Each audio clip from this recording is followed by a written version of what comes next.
மோடி தயவில் வந்து எம்பி ஆகி இதை பண்ணிட்டு இருக்காங்க, ஏதோ ஓகே செயல் திறந்த காமிச்சிட்டு இருக்காங்களா என்னமோ தெரியாது நமக்கு. ஸோ அதனால் வந்து டெஃபினட்டாக வந்து அண்ணாமலை திரும்பி வந்தால் கூட ஒன்றும் செய்ய முடியாதவரா இந்த டீமை வச்சுக்கிட்டா.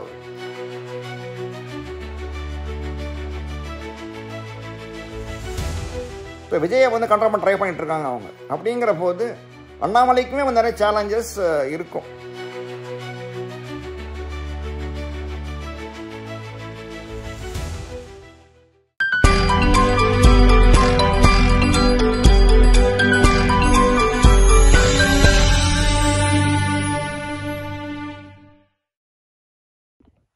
ஹாய் ஃப்ரெண்ட்ஸ், அனைவருக்கும் வணக்கம். தனிக்கட்சி துவங்க போகிறாரா அண்ணாமலை? இதுதான் வந்து பெரிய பேச்சாக இருக்குது. ரீசெண்டாக ஒரு கடைசியாக பேட்டி கொடுத்தாரு. ராதிகா சரத்குமாரோட அம்மா வந்து களமான போது வெளில வந்துட்டு பேட்டி கொடுத்துக்கிட்டு இருந்தார் பத்திரிகையாளருக்கு. கடைசியாக கேட்டார் வந்து ஒரு பத்திரிகையாளர் வந்து குறும்பாக கேட்டாரா என்ன கேட்டாரான்னு தெரியாது, தனிக்கட்சி ஆரம்பிக்க போகிறீங்களா அப்படின்னு கேட்டிருக்காரு. உடனே வந்து when I start it I will tellன்ட்டார் அவர் க்ளீனாக. ஸோ இது வந்து பார்த்தோம்னா இது மனசில் இருக்கிறது தான் வெளில வருதுன்னு நமக்கு தோணுது. சரி, விளையாட்டாக சொன்னாரோ இதுவாக சொன்னாரோ தெரியாது, பட் இந்த மாதிரி ஒரு தாட் ப்ராசஸ் வந்து அவர் மனசில் இருக்குது அப்படிங்கிறது தான் நமக்கு எப்பவுமே ஒரு டவுட்டாகவே தான் இருந்தது. பட் இதில் வந்து அவர் ஆரம்பிப்பாரா மாட்டாரா அப்படிங்கிறத தான் பேச போகிறோம் இந்த பதிவில். சரி, இப்போ அவரை பொறுத்தவரை வந்து மோடி சிஷ்யன்னு எப்பவுமே சொல்லிட்டு இருக்காரு. எப்போ கட்டாயமாக அவர் மோடியோட சிஷ்யன் தான் அண்ணாமலை. பட் இது நடக்கிறதெல்லாம் பார்க்கும்போது மோடி அமித்ஷாக்கே வந்து கண்ட்ரோல் இருக்கா இல்லை எல்லாமே நடக்கிறதா அப்படிங்கிறதா வந்து இப்போ சந்தேகமாகவே இருக்குது. ஏன்னா வந்து எப்போ வந்து அந்த லேண்டு டீலில் வந்து இதுமாதிரி வந்து குற்றச்சாட்டு வந்ததோ அப்போ வந்து விரக்தியாயிட்ட அண்ணாமலை தான் தோணிச்சு. ஏன்னா வந்து எந்த வேலையும் பங்கேற்கலை, எல்லாருமே போய் டெல்லிக்கு போனாங்க எல்லா தலைவர்களும்.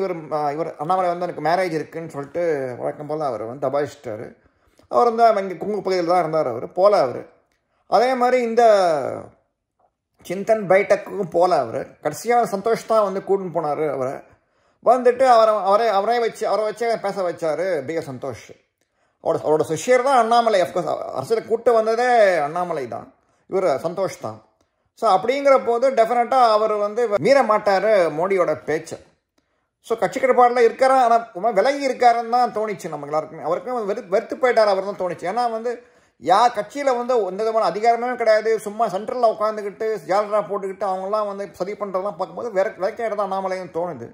இந்த வீடியோ உங்களுக்கு பிடிச்சா லைக் பண்ணுங்கள், ஷேர் பண்ணுங்கள், சப்ஸ்கிரைப் பண்ணுங்கள், ப்ளஸ் கட்டாயமாக பெல் பட்டனை வந்து அமுக்குங்க.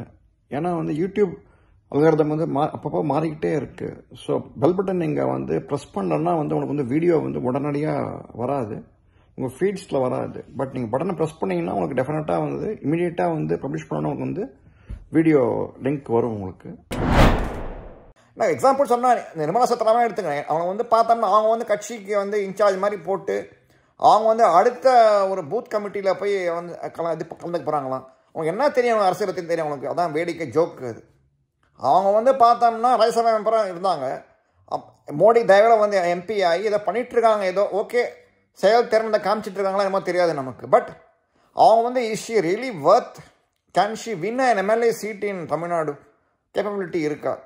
சும்மா இது மாதிரி கொம்பு சீயை விடத்து தான் யூஸ் பண்ணிகிட்டு இருக்காங்க நம்ம வந்து. இது மேலே முன்னே வந்து ஒரு பேட்டியில் பார்த்தோம் நம்ம டெய்லி பஞ்ச் அருண் அவரோட சொல்லியிருந்தார் மாதிரி பிஜேபியோட பிராமின் லாபி வந்து அவங்க வந்து ப்ரொமோட் பண்ணுறாங்க, இதை ஒதுக்குறாங்க அப்படிங்கிற ஒரு டவுட் இருந்தது. ஷா அண்ட் மோடியை பொறுத்தவரை வந்து டெஃபினட்டாக வந்து ஆர்எஸ்எஸ் மீறி ஒன்றும் பண்ண மாட்டாங்க. அவங்க என்ன தான் அவங்க வந்து பண்ணாலும் மோடியும் அமித்ஷாவும் வந்து கடைசி வரைக்கும் பயப்படுறது வந்து ஆர்எஸ்எஸ்க்கு தான். ஏன்னா வந்து இப்போ ரீசெண்டாக ப்ரூவும் பண்ணிட்டாங்க. நீங்கள் ஹரியானாவும் எடுத்துக்கோங்க, மகாராஷ்டிராவும் எடுத்துக்கோங்க, ப்ரூவ் பண்ணிட்டாங்க. டோட்டல் கேன்வாசிங் வச்சு பண்ணி ஜெயிச்சு காமிச்சிட்டாங்க. தே டர்ன் த டேபிள்ஸ். நம்ம சேனலில் வந்து நம்ம பிஜேபி ப்ளஸ் நாட்டை நடந்த பற்றி கருத்துக்கள்லாம் நாங்கள் வந்து போடுறோம். ஸோ நீங்கள் மெம்பர்ஷிப் நீங்கள் எடுத்துக்கிட்டிங்கன்னா சேனல் சப்போர்ட் பண்ண மாதிரி இருக்கும், ஊக்குவிக்கிற மாதிரி இருக்கும். சேனலில் மெம்பர் ஆகிறதுக்கு நாங்கள் வந்து உங்களை வந்து கோரிக்கை வைக்கிறோம். ஸோ ஆர்எஸ்எஸ் அகெயின் வந்து it is becoming more powerful within the party. Moreover RSS தான் தாய், பிஜேபி தான் வந்து அது குழந்தை. ஸோ டெஃபினட்டாக வந்து மோடி ஷாவும் சரி இவங்க வந்து எதிர்த்து பேசவே முடியாது. அதனால் ஸோ அந்த ஆர்எஸ்எஸ் லாவி மூலமாக வந்து இவங்கெல்லாம் உள்ளே வராங்களோ அப்படிங்கிற ஒரு டவுட்டும் இருக்குது. அண்ணாமலை தனிக்கட்சி வந்து ஆரம்பித்தார் அப்படின்னு பார்த்தோம்னா வந்து டெஃபினட்டாக பிஜேபிக்கு தான் வந்து லாஸ். ஆல்ரெடி வந்து பார்த்தீங்கன்னா பிஜேபி தலைவர்லாம் பார்த்தோம் தமிழ்நாட்டிலலாம் ஒன்று யாருமே வந்து வேலை செய்கிறதுக்கான தகுதியே கிடையாது யாருக்குமே. சும்மா வந்து அங்கேயே ஒரு கோஷ்டி காணாமல் பாடிக்கிட்டு ஏடிஎம்கே தேவலூர் எம்எல்ஏ ஆகிடும், மந்திரி ஆகிடும். அந்த கனவாக இருக்காங்களே ஒழிய யாரும் கீழே போய் அடிமட்டத்தை போய் வேலை செய்ய தயாராக இல்லை யாரும் இவங்கெல்லாம். அதுதான் நம்ம க்ளீனாகவே தெரியுது பிஜேபியை பொறுத்தவரை. பட் ஒரு கட்சி வளரணும் அப்படின்னா வந்து ஒரு நல்ல தலைவர் ஒருத்தர் போதும், ஹார்ட் ஒர்க்கிங் லீடர் போதும், ஒரு ப்ரூவன் கேப்டன் மாதிரி போதும். எக்ஸாம்பிளே சொல்லணும்னு பார்த்தீங்கன்னா 2-3 இயர்ஸ் பேக் வந்து விராட் கோலி கேப்டனாக போனார் ஆஸ்திரேலியாவுக்கு. அஜிங்கிய ரஹானே தான் வைஸ் கேப்டனாக இருந்தார். திரும்பி ஃபஸ்ட் டெஸ்ட் முடிஞ்சதுனா வந்து அவர் போயிட்டார். அவர் திரும்பி வந்துட்டார் கோலி. ஒய்ஃப் வந்து கேரியிங்கு, அவங்க வந்து I want to be with her இந்த ஃபர்ஸ்ட் சைல்டு கம் சொல்லிட்டு வந்துட்டார். திரும்பி வந்துட்டார். ராணே தான் இந்த கேப்டன்சி எடுத்துக்கிட்டார். So everybody expect India to lose the entire series. அப்போ நான் ஃபர்ஸ்ட் டெஸ்ட்டு தோற்று போயிட்டாங்க இந்தியா. கோலி திரும்பி போயிட்டார். பட் ராணே கேப்டன் தான் வந்து செஞ்சுரி அடித்து டீம் டோட்டல் ஃபார்ச்சஸ் அவர் டீம் அவர் ராணே. பட் சீரீஸ் வந்து இந்தியா 1. நம்ம ஊர் நட்ராஜனா கூட வந்து விக்கெட்லாம் எடுத்து நல்லா பேர் வாங்கினார். ஸோ அப்படிங்கிற அப்போ என்ன காமிச்சதுன்னா டீம் ஒர்க் தான் இம்பார்ட்டன்ட் இருந்தால் அந்த இது காமிச்சுது. ஒரு நல்ல ஒரு கேப்டன், ஒரு number of set of players, average number of players கூட போதும், டீம் வந்து ஜெயிச்சிடும். அதே தான் இதுக்கு அப்ளிகபிள். நமக்கு அரசியலும் பார்த்தீங்கன்னா நல்ல ஒரு கேப்டன், ஹார்ட் ஒர்க்கிங் கேப்டன் போதும், இன்ஸ்பைரிங் லீடர் போதும், ப்ளஸ் தானாகவே வந்து டீம் வந்து உருவாக்கி தானாகவே வந்து முன்னுக்கு வந்துடும். அதை வந்து பண்ண விட மாட்டாங்க இப்போ தமிழ்நாட்டில் பிஜேபியில். திரும்பி அவரே வந்து திரும்பி வந்தால் தலைவர் வந்தால் கூட அண்ணாமலே வந்தால் கூட பார்த்தீங்கன்னா ஈ cannot do any thing now. Nayanar இருப்பார், தமிழிசை இருப்பாங்க, இப்போ சென்ட்ரல்லேருந்து நிர்மலா வந்து இது குழப்பம் விளைச்சிட்டு இருப்பாங்க. எல்முருகனும் இருக்கார், அவருமே வந்து குழப்பம் விளைச்சிட்டு இருப்பார். ஸோ இது மாதிரி நிறைய ஏகப்பட்ட தலைவர்கள்லாம் உருவாயிட்டாங்க. கோஷ்டி காங்கிரஸ் மாதிரி ஆயிடுச்சு இப்போ பிஜேபி. ஏன்னா இவர் வந்து ஜூனியர் மெம்பர்னு பார்க்குறாங்களே ஒழிய ஒரு ஹார்ட் ஒர்க்கிங் மெம்பர் யாரும் பார்க்க மாட்டேங்கிறாங்க. இன்னும் அவங்களுக்குமே என்ன ஒரு எச்சரிக்கைன்னு பார்த்தோம்னா நல்லா பிஜேபி பார்த்தீங்கன்னா எந்த ஒரு கட்சியாக சரி நீங்கள் ஒன்றும் வேலையே செய்யாமல் உட்காந்துதானே உங்களுக்கு அந்த effect it be over ruled. Same thing happen to Jayalalithaa in 1980s. But அவங்க கட்சியோட அட்வான்டேஜ் நம்ம ஜெயலலிதாக்கு என்ன பார்த்தீங்கன்னா வந்து எம்ஜிஆரோட பொலிட்டிக்ஸ் அதே மாதிரி இவங்க அமித்ஷாவோட பொலிட்டிக்ஸாக இருக்காங்க. அமித்ஷா அண்ட் சந்தோஷ் மோடி பொலிட்டிக்ஸாக தான் இருக்கார் இவர் நம்ம அண்ணாமலை. பட் என்ன இதனா வந்து பிஜேபி வந்து ஆட்சியில் இல்லை, சென்ட்ரலில் தான் ஆட்சியாக இருக்குது, ஸ்டேட்டில் வந்து ஆட்சியில் இல்லை. ஸோ அவருக்கு வந்து நிறையா சேலஞ்சஸ் இருக்குது. அப்போ வந்து பார்த்திங்கன்னா இந்த ஜெயலலிதா வந்து வந்தபோது கூட்டு வந்தபோது ஆட்சியிலே அதிகாரத்திலே இருந்தாங்க. அப்போ தமிழ்நாட்டில் அதிகாரம் இருந்தாங்க, எம்ஜிஆர் இருந்தார்.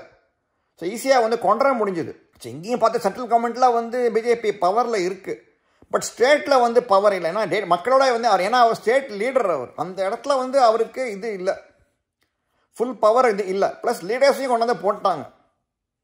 ஸோ அதனால் வந்து டெஃபினட்டாக வந்து அண்ணாமலை திரும்பி வந்தால் கூட ஒன்றும் செய்ய முடியாதவராக இந்த டீமை வச்சுக்கிட்டு அவர் டெஃபினட்டாக அது entire team leadership has to be moved out. வேறு வழி கிடையாது. இல்லாட்டி டீம் வந்து பிஜேபி தமிழ்நாடு பிஜேபி உருப்படாது. ஸோ அப்படிங்கிற போது அவருக்கு வந்து தோணியிருக்கும் நாங்கள் தனி கட்சியாக போயிடுவோம்.